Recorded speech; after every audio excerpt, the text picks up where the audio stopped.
प्रिय व्यूअर, हरियाणा जी के सीरीज़ में आपका स्वागत है। इस सीरीज़ में हम हरियाणा से संबंधित सभी विषयों जैसे इतिहास, कला एवं संस्कृति, राज्य व्यवस्था, भूगोल, अर्थव्यवस्था आदि पर विस्तार से चर्चा करेंगे। विषय के महत्व को समझने के लिए हम उन प्रश्नों को भी पढ़ेंगे जो विगत परीक्षा में पूछे गए हैं। अगर आप हरियाणा की किसी भी परीक्षा में सफल होना चाहते हैं तो कृपया इस सीरीज की प्रत्येक वीडियो को ध्यानपूर्वक देखें। नमस्कार दोस्तों, इस वीडियो में हम हरियाणा के ऐतिहासिक स्रोतों के बारे में पढ़ेंगे। हरियाणा से संबंधित जितने भी अभिलेख, मूर्ति, सिक्के और साहित्यिक स्रोत हैं जिनमें हरियाणा के बारे में जानकारी मिलती है, वो सारे के सारे हम इस वीडियो में डिस्कस करेंगे। ये टॉपिक एग्ज़ाम की दृष्टि से कितना इम्पोर्टेंट है, आइए कुछ प्रीवियस ईयर के प्रश्नों के माध्यम से देखते हैं। इस टॉपिक से प्रीवियस ईयर में बहुत सारे प्रश्न पूछे गए हैं। जैसे कि ये प्रश्न ग्राम सचिव में पूछा गया था, निम्नलिखित में से किस पुस्तक में अग्रोहा यानी कि हिसार का उल्लेख किया गया है। इसके अलावा कांस्टेबल 2018 में जो परीक्षा हुई थी उसमें भी इससे संबंधित प्रश्न पूछा गया था, इस टॉपिक से प्रश्न पूछा गया था। और भी बहुत सारी ऐसी परीक्षाएं हैं जिनमें इस टॉपिक से संबंधित प्रश्न पूछा गया है।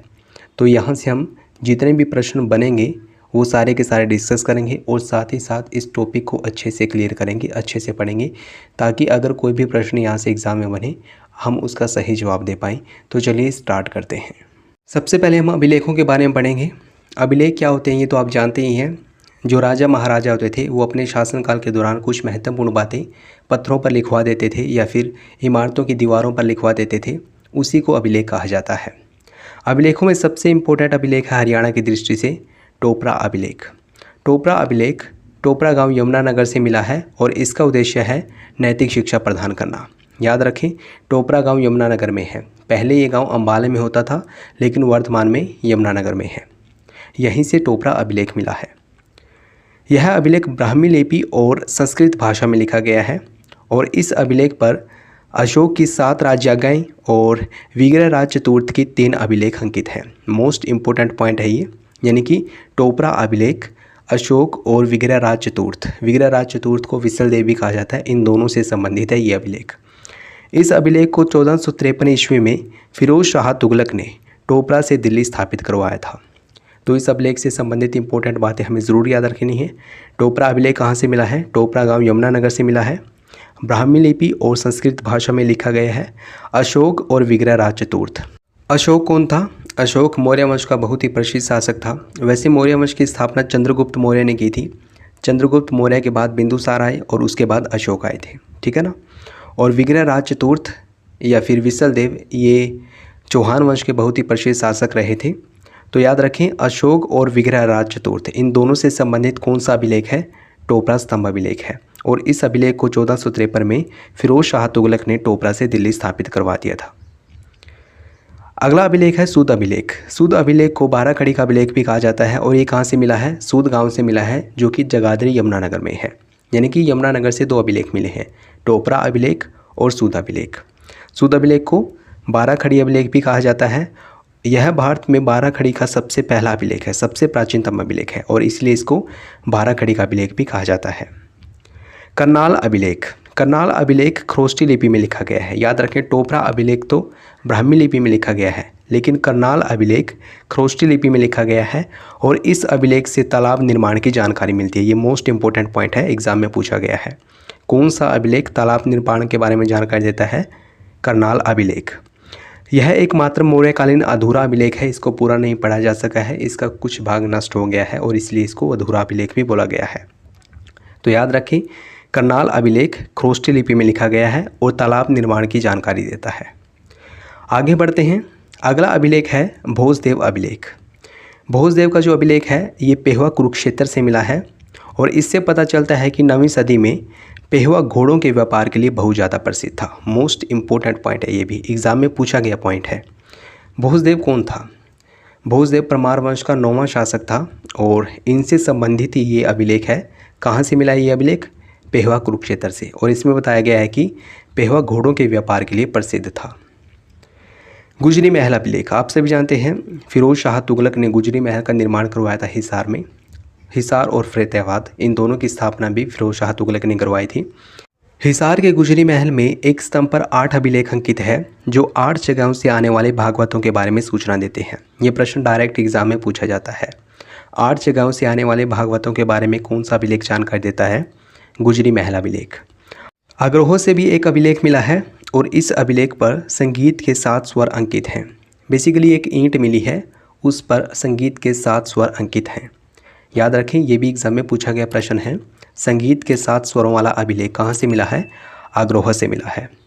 लाडनू से भी एक अभिलेख प्राप्त हुआ है। लाडनू कहाँ पर है? राजस्थान में है। यहाँ से एक अभिलेख प्राप्त हुआ है और इस अभिलेख में हरियाणा की राजधानी दिल्ली बताई गई है। एक अभिलेख बिजोलिया से प्राप्त हुआ है। बिजोलिया भी कहाँ पर है? राजस्थान में है। इसमें हरियाणा की दिल्ली और हांसी का उल्लेख किया गया है।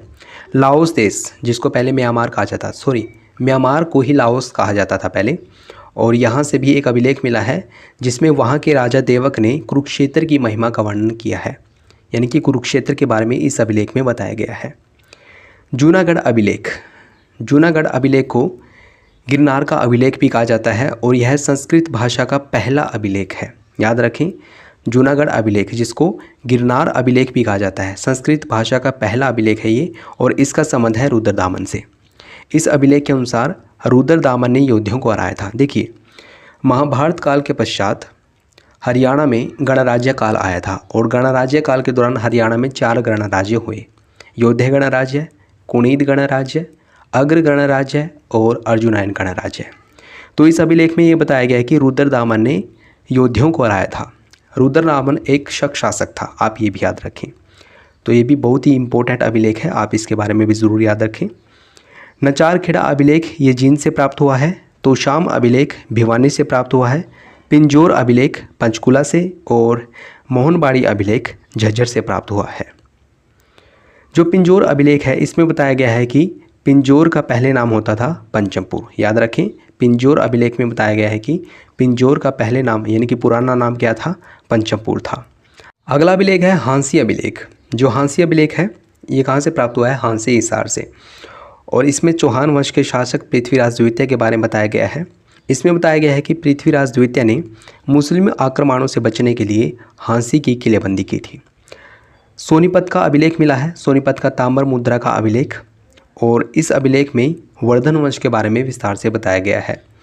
जो वर्धन वंश है, जिसकी स्थापना पुष्यभूति ने की थी, और इस वंश के एक बहुत ही महान शासक हुए हैं हर्षवर्धन, जिसके दरबार में बाणभट्ट रहते थे, जिन्होंने हर्षरीत की रचना की थी। हर्षवर्धन की राजधानी थानेसर थी, जो कि कुरुक्षेत्र में है। इस वंश के बारे में हम आगे डिटेल में पढ़ेंगे। फिलहाल इतना जान लीजिए कि वर्धन वंश के बारे में सोनीपत के जो ताम्र मुद्रा का अभिलेख है, यहाँ पर डिटेल में बताया गया है, और साथ ही साथ इस अभिलेख में राजाओं के व्यक्तिगत धर्म और उपाधियों के बारे में भी बताया गया है। तो ये थे हरियाणा से प्राप्त हुए अभिलेख, जो कि हरियाणा के बारे में बहुत सारी जानकारी देते हैं और इनसे संबंधित एग्जाम में प्रश्न भी पूछा जाता है। आप इन सभी अभिलेखों को रट लीजिएगा, कोई ना कोई एग्जाम में ज़रूर पूछा जाएगा। अब आइए बढ़ते हैं मुद्राओं की ओर। हरियाणा में किन किन शासकों की मुद्रा मिली है, आइए देख लेते हैं। खोखरा कोट और नौरंगाबाद, यहाँ से इंडो ग्रीक और योद्धियों के सिक्के मिले हैं। खोखरा कोट कहाँ पर है? रोहतक में, और नौरंगाबाद है भिवानी में। यहाँ से इंडो ग्रीक शासकों के सिक्के मिले हैं और योद्धियों के सिक्के मिले हैं। इंडो ग्रीक शासकों में एक बहुत ही महान शासक हुए हैं मीनांडर, ठीक है ना। और सबसे पहले सोने के सिक्के भी इंडो ग्रीक शासकों ने ही शुरू किए थे। ये बात एग्जाम में पूछी जाती है। सबसे पहले सोने के सिक्के किसने जारी किए थे? इंडो ग्रीक शासकों ने जारी किए थे। और हरियाणा में इनके सिक्के कहाँ से प्राप्त हुए हैं? खोखरा कोट, रोहतक और नौरंगाबाद भिवानी से। योद्धियों के सिक्के भी यहीं से प्राप्त हुए हैं। योद्धा कौन थे? योद्धा गणराज्य, जो कि हरियाणा के बहुत बड़े क्षेत्र में फैला हुआ था। उनके सिक्के भी खोखरा कोट, रोहतक और नौरंगाबाद भिवानी से मिले हैं। मीताथल भिवानी, यहाँ से कनिष्क और समुद्रगुप्त के सिक्के मिले हैं। कनिष्क कुषाण वंश का बहुत ही प्रसिद्ध शासक रहा है, और इनसे संबंधित सिक्के या फिर इनके सिक्के कहाँ से मिले हैं? मीताथल भिवानी से। समुद्रगुप्त के सिक्के भी कहाँ से मिले हैं? मीताथल भिवानी से मिले हैं। समुद्रगुप्त कौन था? जो समुद्रगुप्त थे, ये गुप्त वंश के एक बहुत ही महान शासक हुए हैं। चंद्रगुप्त प्रथम के उत्तराधिकारी थे और इनके दरबार में ही हरिशेन रहते थे, जिन्होंने प्रयाग प्रशस्ति अभिलेख की रचना की थी। कई बार एग्जाम में पूछा जाता है ये अभिलेख, याद रखें। प्रयाग प्रशस्ति अभिलेख, इसकी रचना किसने की थी? हरिशेन ने की थी। और हरिशेन किसके दरबार में रहते थे? समुद्रगुप्त के दरबार में रहते थे, ठीक है ना।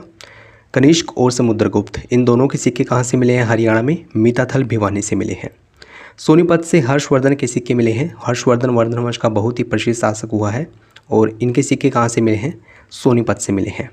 कुणीद गणराज्य, मैंने बताया था ना 4 गणराज्य थे, योद्धा, अगर, कुणीद और अर्जुनायन। जो कुणीद गणराज्य है इनके सिक्के मिले हैं करनाल और भुड़िया गांव यमुनानगर से।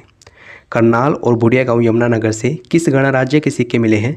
गणराज्य का नाम पूछ सकता है, कुणीद गणराज्य के सिक्के मिले हैं। द्विमुद्रा योद्धा गणराज्य और अर्जुनायन गणराज्य की संयुक्त मुद्रा थी।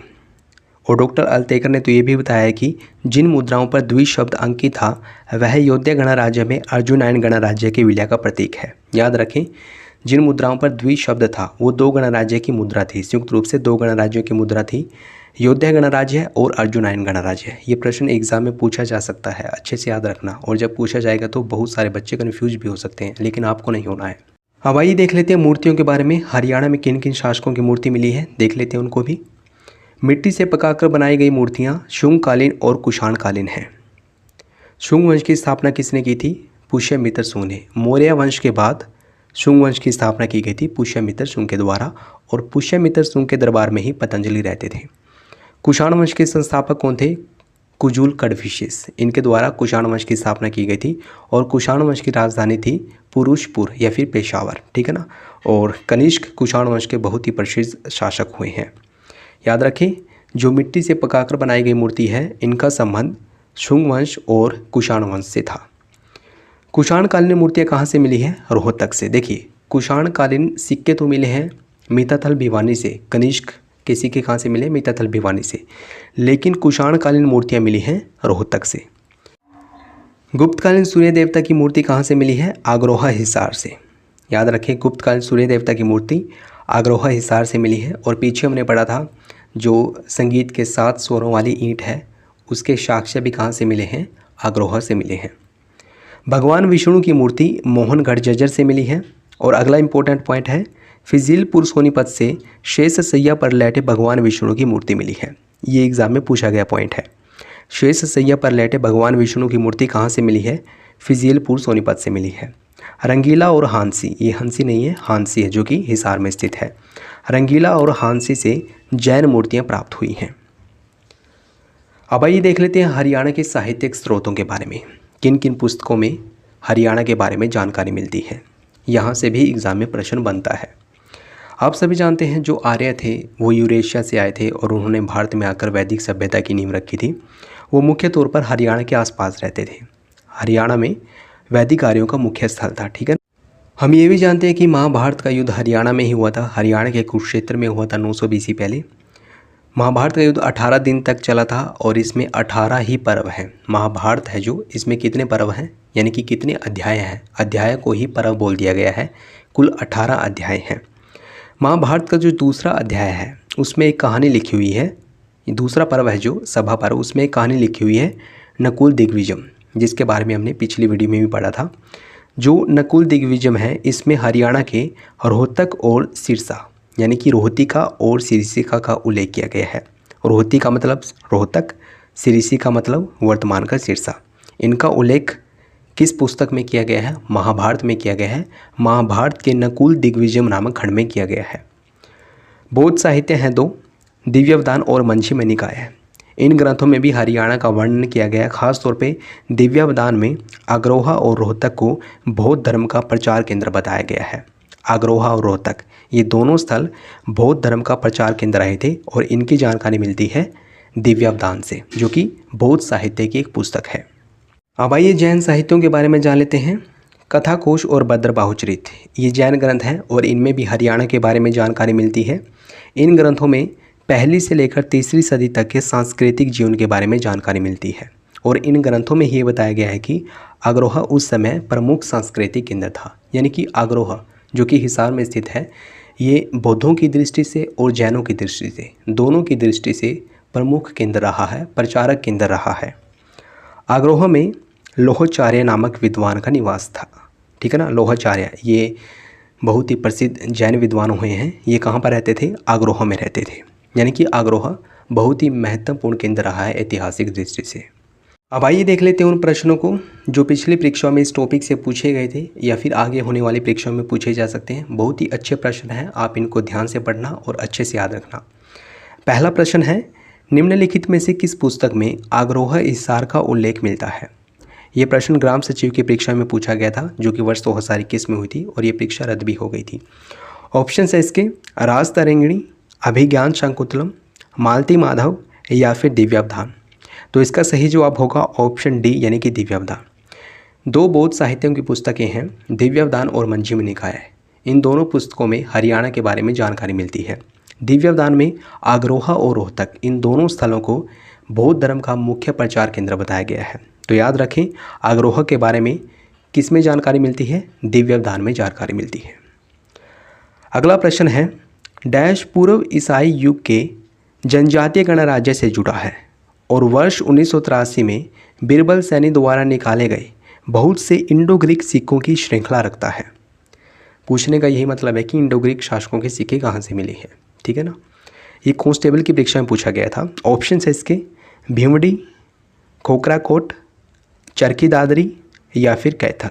तो इसका सही जवाब है ऑप्शन बी यानी कि खोखराकोट। मैंने बताया था खोखराकोट, रोहतक और औरंगाबाद भिवानी इन दो स्थलों से इंडो ग्रीक शासकों के सिक्के मिले हैं और साथ ही साथ योद्धा गणराज्य के सिक्के भी मिले हैं। तो यहाँ से यही बात पूछी गई थी कि इंडो ग्रीक शासकों के सिक्के कहाँ से मिले हैं? खोखराकोट से मिले हैं। अगला प्रश्न है, हरियाणा में हर्षवर्धनकालीन ताम्र मुद्राएं कहाँ से प्राप्त हुई हैं? ऑप्शंस हैं सोनीपत, पेहवा, अग्रोहा या फिर पानीपत। तो यहाँ पर पूछा गया है कि हर्षवर्धनकालीन ताम्र मुद्राएं। तो इसका सही जवाब होगा ऑप्शन ए यानी कि सोनीपत। सोनीपत से मिली है हर्षवर्धन की तांबे की मुद्राएं, ठीक है ना। देख लेते हैं अगला प्रश्न जो एग्जाम में पूछा जा सकता है। पेहवा अभिलेख के अनुसार पेहवा निम्नलिखित में से किसके व्यापार के लिए प्रसिद्ध था? ऑप्शन है इसके घोड़े, हाथी, अनाज या फिर वस्त्र। तो इसका सही जवाब है ऑप्शन ए यानी कि घोड़े। पेहवा अभिलेख है, इसको भूदेव अभिलेख भी बोल देते हैं। पेहवा कुरुक्षेत्र से मिला है ये अभिलेख और इसमें बताया गया कि 9वीं सदी में पेहवा घोड़ों के व्यापार के लिए बहुत ज़्यादा प्रसिद्ध था। देख लेते हैं आगे क्या कुछ है। अगला प्रश्न है, अगला प्रश्न है, हरियाणा के थे पोला नामक स्थल से योद्धाओं के सिक्के प्राप्त हुए हैं। ये किस जिले में स्थित है? यानी कि जो थे पोलर है ये किस जिले में स्थित है, ये पूछा गया है। इसके ऑप्शंस हैं सोनीपत, कैथल, कुरुक्षेत्र या फिर पानीपत। तो इसका सही जवाब होगा ऑप्शन बी यानी कि कैथल। जो थे पोलर है ये कहाँ पर स्थित है? कैथल में स्थित है। योद्धा गणराज्य के सिक्के मिले हैं। इसके अलावा योद्धाओं के सिक्के कहाँ पर मिले हैं?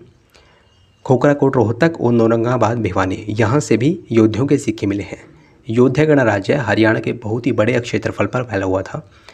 हरियाणा में कुल 4 गणराज्य थे। 4 गणराज्यों में सबसे बड़ा गणराज्य था जो सबसे प्रसिद्ध गणराज्य था वो था योद्धा गणराज्य। आगे बढ़ते हैं। कुषाणकालीन मूर्तियाँ कहाँ से प्राप्त हुई हैं? ऑप्शन है इसके सोनीपत, मीताथल, रोहतक या फिर हिसार। कुषाणकालीन मूर्तियों की बात हो रही है यहाँ पर, सिक्कों की बात नहीं हो रही। तो इसका सही जवाब होगा ऑप्शन सी यानी कि रोहतक। कुषाणकालीन मूर्तियाँ मिली हैं मीताथल भिवानी से। कनिष्क की मूर्ति कहाँ से मिली है? कनिष्क के सिक्के, कुषाणकालीन सिक्के कहाँ से मिले हैं? मीताथल भिवानी से, ठीक है ना। लेकिन कुषाणकालीन मूर्तियाँ कहाँ से मिली हैं? रोहतक से मिली हैं, याद रखें। अगला प्रश्न है, शेष सैया पर लेटे भगवान विष्णु की मूर्ति कहाँ से प्राप्त हुई है? ये भी काफ़ी इंपॉर्टेंट प्रश्न है, एग्जाम में पूछा गया प्रश्न है। ऑप्शन है इसके फिजिलपुर सोनीपत, मीताथल, रोहतक या फिर खरखोदा। तो इसका सही जवाब होगा ऑप्शन ए यानी कि फिजिलपुर सोनीपत। यहाँ से शेष सैया पर लेटे हुए भगवान विष्णु की मूर्ति प्राप्त हुई है। नेक्स्ट क्वेश्चन है, हरियाणा के किस स्थान से समुद्रगुप्तकालीन सिक्के प्राप्त हुए हैं? ऑप्शन है इसके खोखराकोट, मीताथल, कुणाल या फिर मानेसर। तो इसका सही जवाब है ऑप्शन बी यानी कि मीताथल। मीताथल भिवानी से समुद्रगुप्त और कनिष्क इन दोनों के सिक्के प्राप्त हुए हैं। खोखराकोट से योद्धा और साथ ही साथ इंडो ग्रीक शासकों के सिक्के प्राप्त हुए हैं। आगे बढ़ते हैं। हरियाणा के किस स्थान से हर्षवर्धन के सिक्के प्राप्त हुए हैं? हर्षवर्धनकालीन सिक्के प्राप्त हुए हैं। ऑप्शन है इसके सोनीपत, मीताथल, कुणाल या फिर मानेसर। तो इसका सही जवाब होगा ऑप्शन ए यानी कि सोनीपत। हर्षवर्धन की ताम्र मुद्राएं कहाँ से प्राप्त हुई हैं? सोनीपत से। मीताथल से प्राप्त हुए हैं कुषाणकालीन या फिर समुद्रगुप्त और साथ ही साथ कनिष्क, इन दोनों के सिक्के कहाँ से प्राप्त हुए हैं? मीताथल से प्राप्त हुए हैं। नेक्स्ट क्वेश्चन है, अम्बाला क्षेत्र का सबसे पहला उल्लेख इसमें पाया गया है। कुछ ऑप्शंस दे रखे हैं, यह बताना है कि अम्बाला का प्रयोग या फिर अम्बाला का उल्लेख सबसे पहले किस में किया गया था। ऑप्शन है इसके ऐत्रेय आरण्यक, बृहद आरण्यक, कथा आरण्यक या फिर तैत्तिरीय आरण्यक। तो इसका सही जवाब होगा ऑप्शन डी, तैत्तिरीय आरण्यक। इसमें अम्बाला का उल्लेख सबसे पहले किया गया था और ये सीनियर स्टेनो का एग्ज़ाम हुआ था, जो सीनियर स्केल स्टेनो का 2017 में एग्ज़ाम हुआ था, उसमें ये प्रश्न पूछा गया था। काफ़ी अच्छा प्रश्न था ये, याद रखें इसे। नेक्स्ट क्वेश्चन है, किस स्थान से प्राप्त अभिलेखों में संगीत के 7 स्वरों का उल्लेख मिलता है? महिला सुपरवाइज़र के एग्ज़ाम में पूछा गया प्रश्न है। ऑप्शंस हैं सुध, अग्रोहा, रोहतक या फिर मीताथल। तो यहाँ पर संगीत के 7 स्वरों की बात हो रही है। इससे संबंधित साक्ष्य या फिर इससे संबंधित अभिलेख कहाँ से प्राप्त हुआ था? आग्रोहा से। आग्रोहा हिसार से संगीत के 7 स्वरों वाली ईंट मिली है, ठीक है ना। तो याद रखें, आग्रोहा से ही संगीत के 7 स्वरों का उल्लेख मिला है, मतलब एक अभिलेख मिला है जिस पर संगीत के 7 सुर लिखे हुए हैं। अगला प्रश्न है, किस बौद्ध साहित्य में हरियाणा के बारे में जानकारी मौजूद है? ये बहुत ही अच्छा प्रश्न है। ऑप्शन है इसके यक्ष, माहिकी, मंझीमणिकी और द्विवेदन या फिर डियादन। देखिए किस प्रकार से लिखा है, थोड़ी वर्तनी करते हुए लिखा है उन्होंने। तो इसका सही जवाब है ऑप्शन सी है, यानी कि मंझिम निकाय और दिव्यावधान। ये बौद्ध साहित्य की पुस्तकें हैं और इनमें हरियाणा के बारे में जानकारी मिलती है। पीछे भी हमने पढ़ा था कि दिव्यावधान में अग्रोहा और रोहतक को बौद्ध का प्रचार केंद्र बताया गया है, ठीक है ना। तो याद रखें, जो मंझिम निकाय और दिव्यावधान है, इनका संबंध बौद्ध साहित्य से है और इनमें हरियाणा के बारे में जानकारी मिलती है। नेक्स्ट क्वेश्चन है, अशोक स्तंभ की लिपि क्या है? ऑप्शन है इसके ब्राह्मी, ख्रोष्टी, पाली या फिर संस्कृत। तो इसका सही जवाब है ऑप्शन ए, यानी कि ब्राह्मी। अशोक स्तंभ की लिपि क्या है? ब्राह्मी। और पीछे हमने एक अभिलेख के बारे में पढ़ा था, टोपरा स्तंभ अभिलेख, उसकी लिपि भी ब्राह्मी थी। और करनाल अभिलेख के बारे में भी पढ़ा था हमने, जो तालाब निर्माण के बारे में जानकारी देता है, उसकी लिपि ख्रोष्टी है। याद रखें, टोपरा स्तंभ अभिलेख की लिपि और अशोक स्तंभ लेख की लिपि, इन दोनों की लिपि ब्राह्मी है और करनाल अभिलेख की लिपि ख्रोष्टी है। देख लेते हैं अगला प्रश्न क्या है, इंडो ग्रीक शासकों के सिक्के किस जिले में मिले हैं? ऑप्शन है सोनीपत, भिवानी, रोहतक या फिर कोई नहीं। तो इसका सही जवाब होगा ऑप्शन सी, यानी कि रोहतक। रोहतक से इंडो ग्रीक शासकों के सिक्के मिले हैं, ठीक है ना। सोनीपत से हर्षवर्धन के सिक्के मिले हैं, मीताथल भिवानी से किन के सिक्के मिले हैं? कनिष्क और समुद्रगुप्त के। और खोखराकोट रोहतक से इंडो ग्रीक शासकों के सिक्के मिले हैं। नेक्स्ट क्वेश्चन है, किस पुस्तक में हरियाणा की रोहतिका और सिरिसिका का वर्णन मिलता है? ऑप्शंस हैं कथाकोश, महाभारत, रामायण या फिर बुद्ध चरित। तो इसका सही जवाब है ऑप्शन बी, यानी कि महाभारत। महाभारत में रोहतिका यानी कि रोहतक, सिरिसिका यानी कि सिरसा का उल्लेख मिलता है। महाभारत का जो दूसरा पर्व है, सभा पर्व, उसमें एक कहानी है नकुल दिग्विजय, उसमें ही इन दोनों स्थलों का उल्लेख किया गया है। नेक्स्ट क्वेश्चन है, टोपरा अभिलेख जो कि यमुनानगर से प्राप्त हुआ है, किस लिपि में लिखा गया है? ऑप्शन है ब्राह्मी, संस्कृत, ख्रोष्टी या फिर देवनागरी। जो हमारी हिंदी है वो देवनागरी लिपि में है, ये तो आप जानते ही हैं। टोपरा अभिलेख की बात हुई है तो ये ब्राह्मी लिपि में लिखा गया है और संस्कृत भाषा में लिखा गया है। याद रखें, टोपरा अभिलेख ब्राह्मी लिपि और संस्कृत भाषा में लिखा गया है और करनाल अभिलेख लिखा गया है ख्रोष्टी लिपि में। निम्नलिखित में से किस अभिलेख का संबंध राजा अशोक एवं विग्रहराज चतुर्थ दोनों से है? Most important question. ऑप्शन है इसके टोपरा, करनाल, सूद या फिर इनमें से कोई नहीं। तो इसका सही जवाब होगा ऑप्शन ए, टोपरा स्तंभ अभिलेख, जो कि यमुनानगर से प्राप्त हुआ है। कौन सी लिपि में है? ये ब्राह्मी लिपि और संस्कृत भाषा में है और इसका संबंध अशोक तथा विग्रहराज चतुर्थ को विसल देवी कहते हैं। तो इन दोनों से संबंधित है ये अभिलेख, टोपरा अभिलेख, ठीक है ना। कहाँ से प्राप्त हुआ है? ये यमुनानगर से प्राप्त हुआ है। और 1453 में जो फिरोज शाह तुगलक थे, उन्होंने इसे टोपरा से दिल्ली स्थापित करवाया था। करनाल अभिलेख ये ख्रोष्टी लिपि में लिखा हुआ है और तालाब निर्माण के बारे में जानकारी देता है। सूद अभिलेख जगाधरी यमुनानगर से प्राप्त हुआ है और इस अभिलेख में बेसिकली ये इसे भाराखड़ी का अभिलेख भी बोला गया है, क्योंकि ये भाराखड़ी की लिखाई वाला सबसे प्राचीनतम अभिलेख है, इसलिए इसको भाराखड़ी का अभिलेख भी बोल देते हैं। आइए बढ़ते हैं नेक्स्ट क्वेश्चन की ओर। निम्नलिखित में से किस अभिलेख को भाराखड़ी अभिलेख के नाम से भी जाना जाता है? ऑप्शन है टोपरा, करनाल, सूद या फिर भोजदेव अभिलेख। तो इसका सही जवाब होगा ऑप्शन सी, यानी कि शुद्ध अभिलेख को। शुद्ध अभिलेख कहाँ से प्राप्त हुआ है? शुद्ध जगाधरी यमुनानगर से प्राप्त हुआ है और इस अभिलेख को 12 घड़ी का अभिलेख भी बोल देते हैं। अगला प्रश्न है, किस अभिलेख में तालाब निर्माण की जानकारी मिलती है? टोपरा, करनाल, सूद या फिर भोजदेव अभिलेख। तालाब निर्माण की जानकारी किस अभिलेख में मिलती है? करनाल अभिलेख में। और मैं कई बार बता चुका हूँ कि ये अभिलेख खरोष्टी लिपि में लिखा गया है, ठीक है ना। तालाब निर्माण की जानकारी किस अभिलेख में मिलती है? करनाल अभिलेख में मिलती है। अगला प्रश्न है, डैश अभिलेख के अनुसार पेहवा घोड़ों के व्यापार के लिए बहुत प्रसिद्ध था। ये भी काफ़ी अच्छा प्रश्न है। ऑप्शन से इसके गुजरी महल अभिलेख, करनाल, सूद या फिर भोजदेव अभिलेख। तो इसका सही जवाब होगा ऑप्शन डी, भोजदेव अभिलेख, ठीक है ना, जिसको पेहवा अभिलेख भी बोल देते हैं क्योंकि ये पेहवा से प्राप्त हुआ है। भोजदेव का अभिलेख है ये बेसिकली, और इसमें बताया गया है कि 9वीं शताब्दी में जो पेहवा है ये घोड़ों के व्यापार के लिए काफ़ी प्रसिद्ध था। तो याद रखें इस अभिलेख को, क्योंकि इसमें घोड़ों के व्यापार के लिए पेहवा को काफ़ी प्रसिद्ध बताया गया है। पेहवा कहाँ पर है? कुरुक्षेत्र में है। नेक्स्ट क्वेश्चन है, जूनागढ़ अभिलेख का संबंध किससे है? ऑप्शन से इसके हर्षवर्धन, अशोक, चंद्रगुप्त मौर्य या फिर रुद्रदामन। जूनागढ़ अभिलेख, जूनागढ़ अभिलेख को गिरनार का अभिलेख भी बोला जाता है और यह संस्कृत भाषा का पहला अभिलेख है, ठीक है ना। और इस अभिलेख में बताया गया है कि रुद्रदामन ने योद्धाओं को हराया था। तो जूनागढ़ अभिलेख का संबंध किससे हो जाएगा? रुद्रदामन से। तो दोस्तों ये थे कुछ इंपॉर्टेंट क्वेश्चन जो आगामी परीक्षाओं में पूछे जा सकते हैं, और इस टॉपिक से बहुत सारे प्रश्न ऐसे थे जो पिछली परीक्षा में पूछे गए थे। बहुत ही अच्छा टॉपिक था ये।